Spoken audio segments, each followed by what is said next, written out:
পরিচয়টা দিন। নমস্কার, আমি doctor Shrabani Roy Maiti, head and convener of the seminar, journalism and mass communication department, Khidirpur college. আমাদের এই কলেজ বহু পুরনো কলেজ খিদিরপুর এলাকায়, এবং প্রচুর স্টুডেন্টসদের এখনও অবধি তাদের লাইফ সমৃদ্ধ করেছে। এবং আজকে আমরা যে সেমিনারটা করছি সেটা হচ্ছে tribal and folk media transformation in the 21st century. এবং এই টপিকটা করার আমাদের মূল উদ্দেশ্য ছিল যে আমরা এর আগে ঠিক আজ থেকে 2 বছর আগে একটি সেমিনার, ইন্টারন্যাশনাল সেমিনার করেছিলাম 2 দিনের। ওটা ছিল এআই এর ওপরে, এআই এর যে ইনফ্লুয়েন্স অন এক্সিস্টিং মিডিয়া তার উপরে ছিল। তো একদম টেকনোলজির যে অ্যাডভান্সমেন্ট থেকে এবার আমরা journalism and mass communication department ভাবলাম যে আবার আমরা আমাদের রুটে ফিরে যাই, আমাদের ট্র্যাডিশনাল অ্যান্ড ফোক মিডিয়া, যেটা ভীষণই ইম্পর্টেন্ট একটি মিডিয়া। এবং আমি মনে করি যে ট্র্যাডিশন অ্যান্ড ফোক মিডিয়া ছাড়া কিন্তু আমাদের সোসাইটাল যে ডেভেলপমেন্ট, যে সাস্টেনেবল ইকোনমিক ডেভেলপমেন্টের কথা আমরা বলি, তা কিন্তু কখনো সম্ভব হবে না। তাই এই বিষয়ে, এই আলোচনার বিষয়ে যদি আমরা কোনো সেমিনার অর্গানাইজ করি তাহলে ভালো হয়। তাই জন্য আমাদের উদ্দেশ্য ছিল এইটাই যে আমরা এই বিষয়ের ওপরে একটা সেমিনার অর্গানাইজ করব। এবং প্রচুর আমরা সাড়া পেয়েছি, খুব ভালো সাড়া পেয়েছি, কারণ প্রায় 32টার ওপরে আমাদের রিসার্চ পেপার জমা পড়েছে।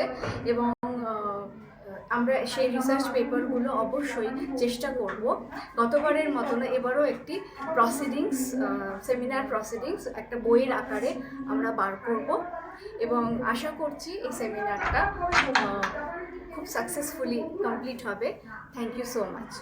দিদি, আজকের সেমিনারে ডিগনিটারিজ মানে বিশেষ সম্মানীয় প্রফেসর কারা কারা এসেছেন, একটু নামগুলো বলবেন? আমাদের আজকের সেমিনারে অতি সম্প্রতি খিদিরপুর কলেজে সাংবাদিকতা আলোচনা অনুষ্ঠিত হলো। বর্তমান দিনে সাংবাদিকতার প্রতি আগ্রহ বাড়ছে।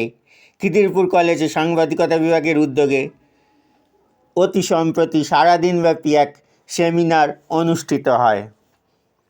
একবিংশ শতাব্দীতে লোকশিল্প ও উপজাতি মাধ্যমে উন্নয়ন, ক্ষমতায়ন ও প্রযুক্তির রূপান্তর এ সাংবাদিকতা বিভাগের প্রধান ডক্টর শ্রাবণী রায় মাইতি বলেন, 100% ছাত্রছাত্রী এই সেমিনারে অংশগ্রহণ করেছেন। সেমিনারে উপস্থিত ছিলেন ডক্টর কাকলিধারা মণ্ডল, কলকাতা বিশ্ববিদ্যালয়ের সাংবাদিকতা বিভাগের ডক্টর আবির চট্টোপাধ্যায়, খিদিরপুর কলেজের প্রিন্সিপাল ডক্টর অভিজিৎ গাঙ্গুলি, চাইবাসা কলাহাটা বিশ্ববিদ্যালয়ের অধ্যাপক তপন কুমার মণ্ডল, বাংলা.com-এর অমিতাভ ভট্টাচার্য প্রমুখ। ডিজিটাল মাধ্যম থাকা সত্ত্বেও প্রিন্ট বা মুদ্রণ সংবাদপত্রের গুরুত্ব কিছু অংশে কম নয়, উপসংহারে এই কথা বলাই যায়। কলকাতা থেকে স্কাই নিউজের বিশেষ প্রতিনিধি গোপাল চক্রবর্তীর একটি বিশেষ রিপোর্ট।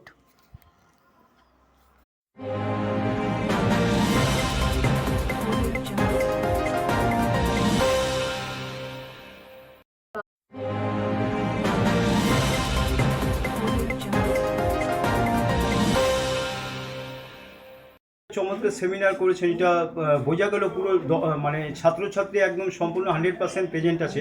তা একটা প্রশ্ন হচ্ছে দিদি, আমাদের ওয়েস্টার্ন মানে যে অ্যাডভান্স কান্ট্রি, সেখানে দেখছি প্রিন্টিং মিডিয়া অর্থাৎ সংবাদপত্র, নিউজ পেপার, তার গুরুত্ব কিন্তু কমেনি। জাপান, আমেরিকা, ইউএসএ প্রচুর পরিমাণে সংবাদপত্র পড়ছে, কিন্তু আমাদের ভারতবর্ষে কারেন্ট সমীক্ষা দেখা যাচ্ছে আমাদের সংবাদপত্র পাঠকের পরিমাণ কমে গেছে এবং ডিজিটাল মিডিয়া বেড়ে গেছে। এই বিষয়ে সংক্ষেপে আপনি একটুখানি বলুন।